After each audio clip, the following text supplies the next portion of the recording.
With heightened tensions between the West and Russia, Russian nuclear-capable warplanes were spotted over the Pacific.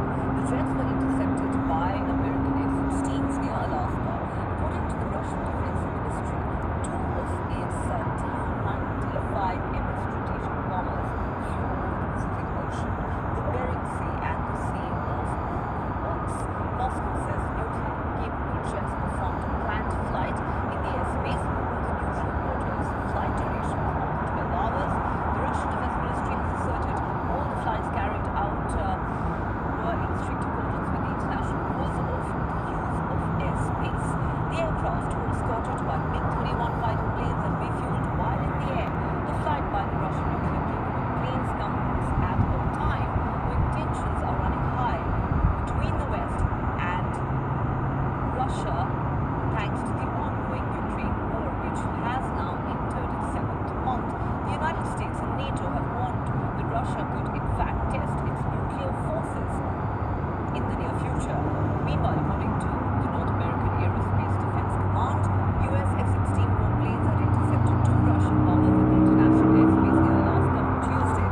The Tu-95 bombers were intercepted after entering and operating within the Alaskan Air Defense Identification Zone.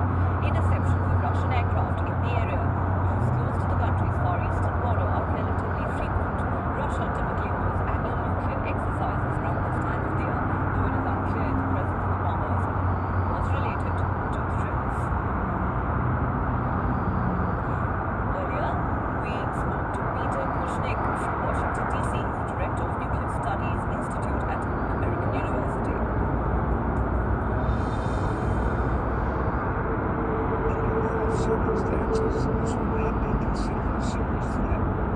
In fact, Iran, in its press release, said that this was not a provocative action and that the Russian planes were in neutral territory, international airspace. So this would normally not be a serious threat or provocation. But right now, things are so tense between the United States and Russia that anything of a potential threat can easily be misinterpreted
Shalom. Give all praise to Yahweh Bashem Yosha Bashem Rakakadash. Double honors to the elders and apostles. And the men in this truth went down regarding this truth and knowledge. And to Wadi Bashem Yosha for putting the spirit of the elders and apostles and the men on down regarding this truth. Call Yahweh Bashem Yosha Bashem Rakakadash. Give all praise Yahweh Bashem Yosha Bashem Rakakadash. Relates to U.S. fighters intercepting 2 Russian capable warplanes going near Alaska. That's Wion and Crux report.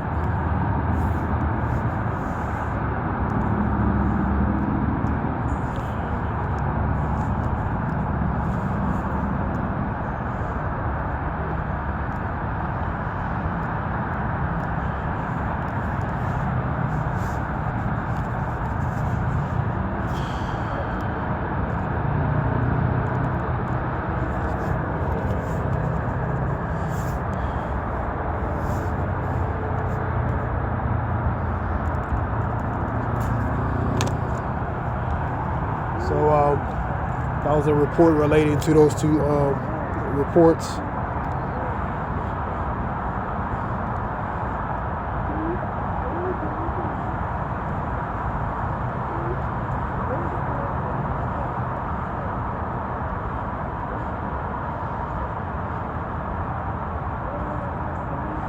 We'll get relating to this relates to purchase from how much U.S. paid Russia to purchase Alaska. On March 30th, 1867, the United States reached an agreement to purchase Alaska from Russia for the price of $7.2 million. Treaty with Russia was negotiated and signed by the Secretary of State William Seward and Russian Minister of the United States Eduard Days Stokaki.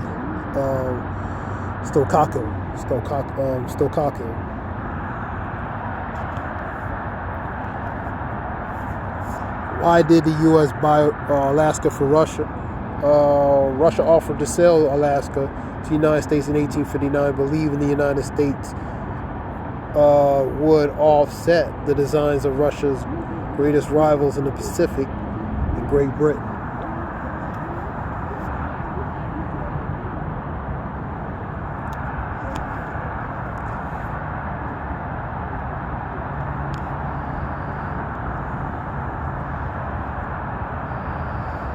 How did Russia own Alaska?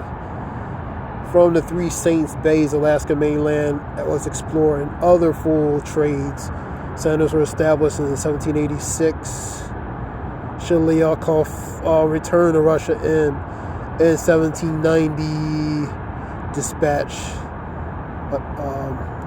Alexandrov Paryanov to manage his affairs in Alaska. Baryanov established the Russian-American company in 1799 and was granted a monopoly over Alaska. So a little bit of history relating to Alaska, Russia. How U.S. bought it much, $7.2 million. So they could make a new front to try to reclaim Russia. And that would start, tensions with U.S. more, potentially.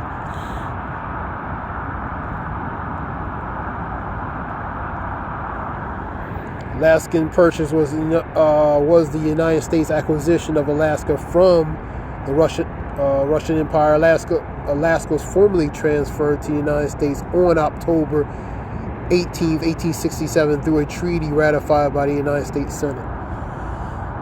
March 30th, 1867, Washington, D.C. See a little history on that. Let me see.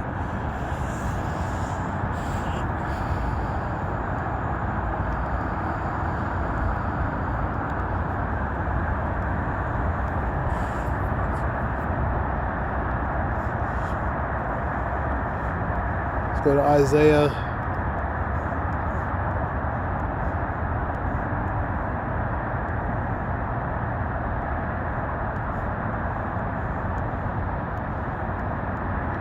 A few scriptures real quick.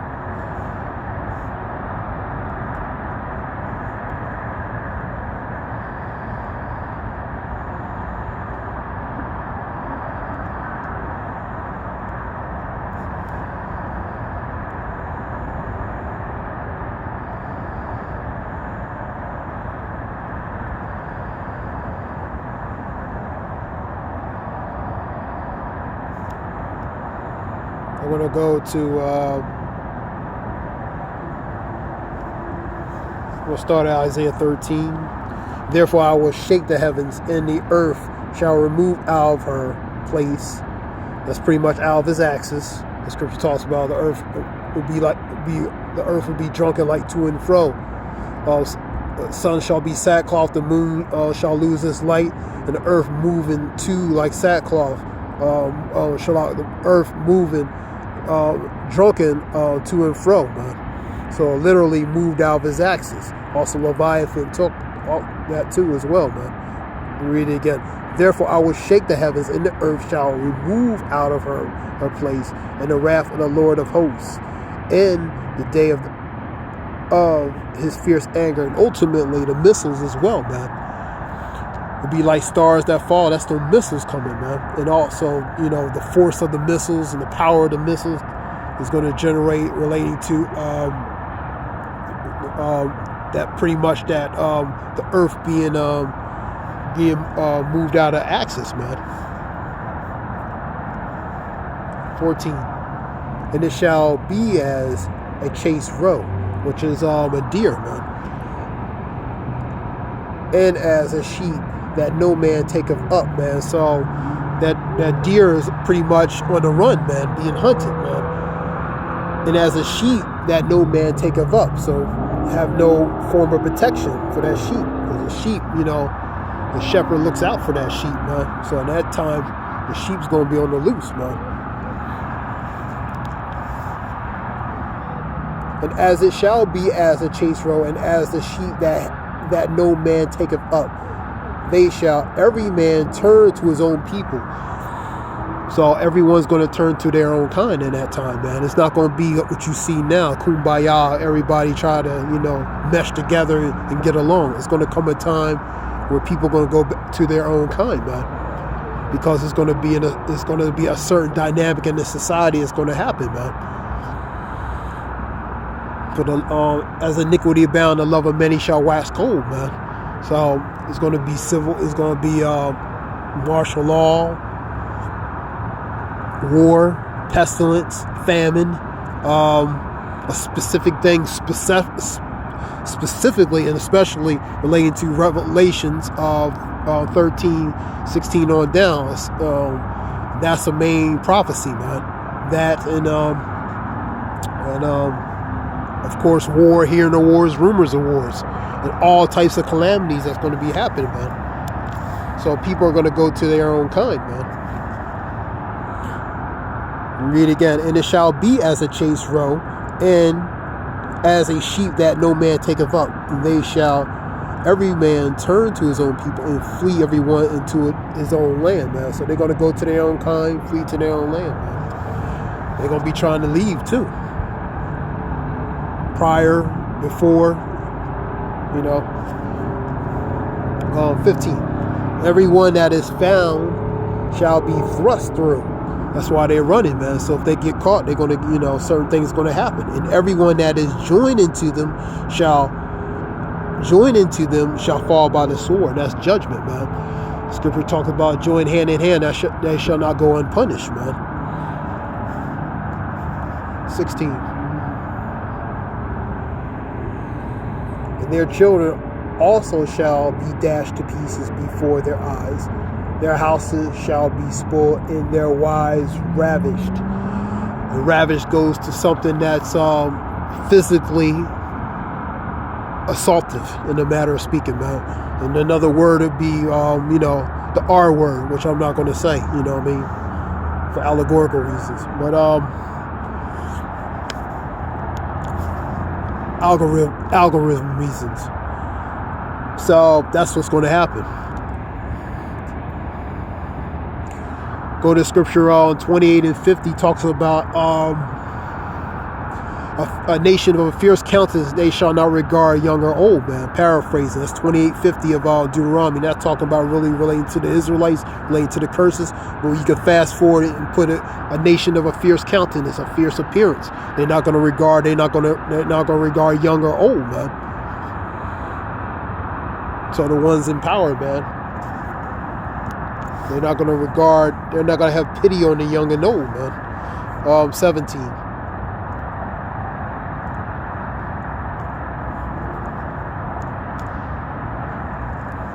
But I will stir up the Medes. The Medes represents the Russians, man. They're the Medes, man. That bear is coming out of hibernation, man. Against them, which shall not regard silver, and as for gold, they shall not delight in it. So money, you're not going to be able to compromise or negotiate using money with the Medes, man. They don't care about that stuff, man. 18. Their bows, which are their weapons, also shall dash the young men to pieces, and they shall have no pity on the fruit of thy womb. Their eyes shall not spare children. The fruit of thy womb could be a pregnant woman, for example. Children, like I said, Deuteronomy 28, a nation of a fierce countenance, they should not regard young or old, man. So they're not going to have pity on pregnant women, old women, young children. You know what I mean? That can go to these Gurkha troops. That can go to these troops that will invade. I remember a movie a long time ago, Red Dawn. You know, when they pretty much go into the unwalled territories, man. You know, being invading, sieging, occupying, man. So that's going to happen again, man. When you occupy, you take over that, and you take it, man. You take that, you take over that territory. You're taking over.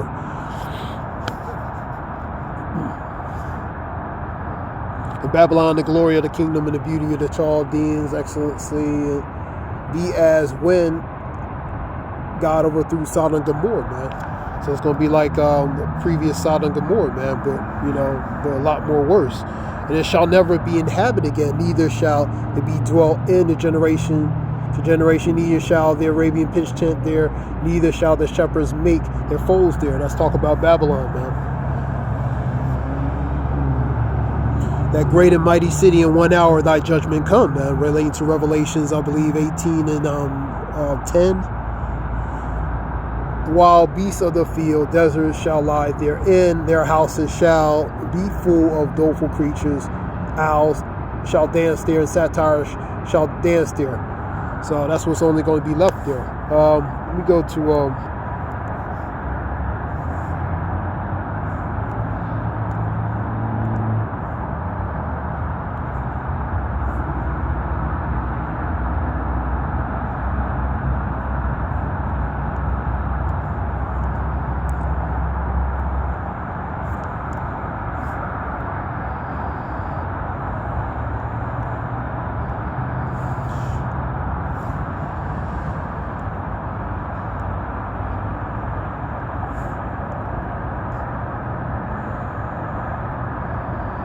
let's go to Ezekiel 38 real quick.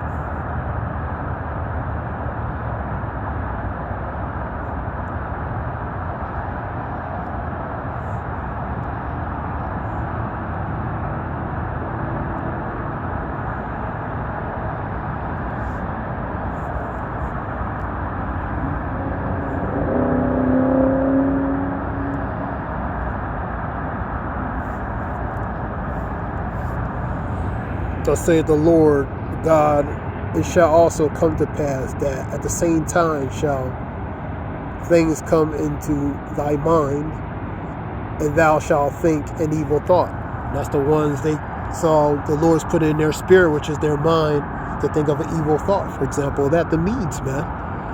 They're thinking an evil thought, man. The Russians, Putin, man. To do certain things potentially, man. Number 38 and 11. And thou shalt say, I will go into the land of unwalled villages. Pretty much area that's unprotected, that's not guarded. Open space, man. And thou shalt say, I will go up into the land of the unwalled village. I will go to them that are at rest, that dwell safely, all of them dwelling without walls, having neither bars nor gates. So an open space that's pretty much unprotected, man. And that relates here, man.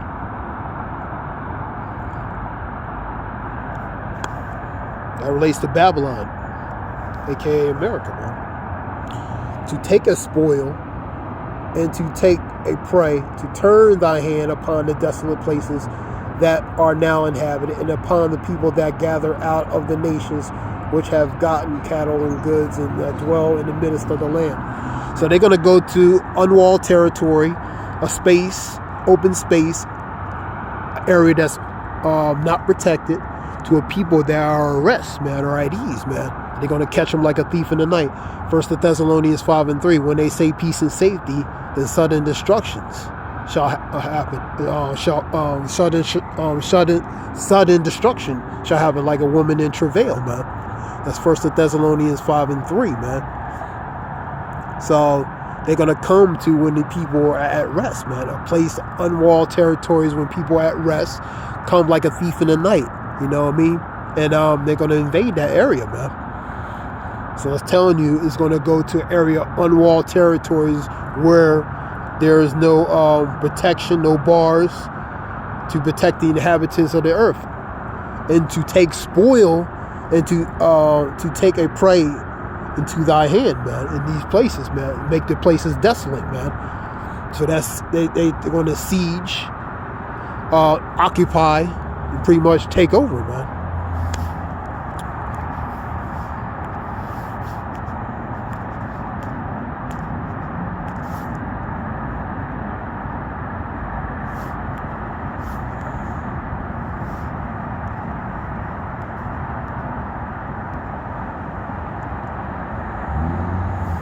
Siege means a military operation which enemy forces surround a town or building, cutting off essential supplies with aim of compelling the surrender of those inside. That's what's going to happen, man.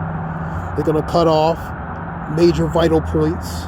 And they're going to compel, persuade forcefully and aggressively the ones who are inside to surrender, man. That's siege, man. Let me say one more.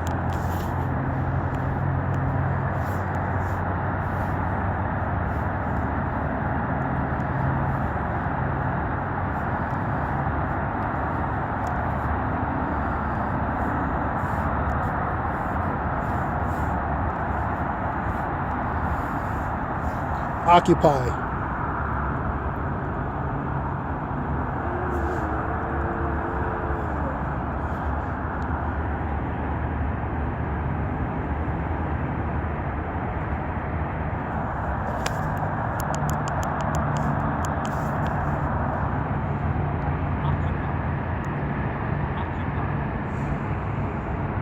So occupy, reside or to have one place of business. Let me say, to inhabit, live in, settle in.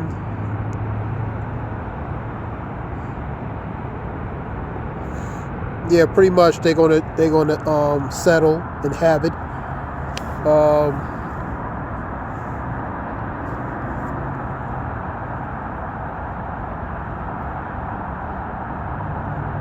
See, it was a better definition, but there we go. To engage the attention or energies, let me see.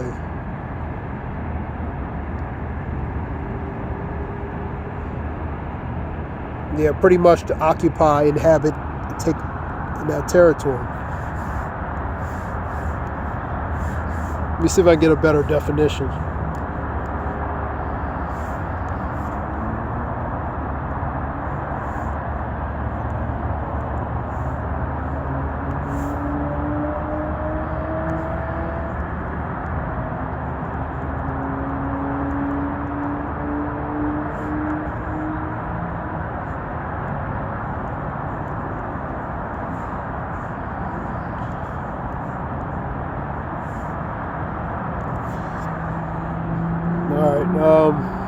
Yeah.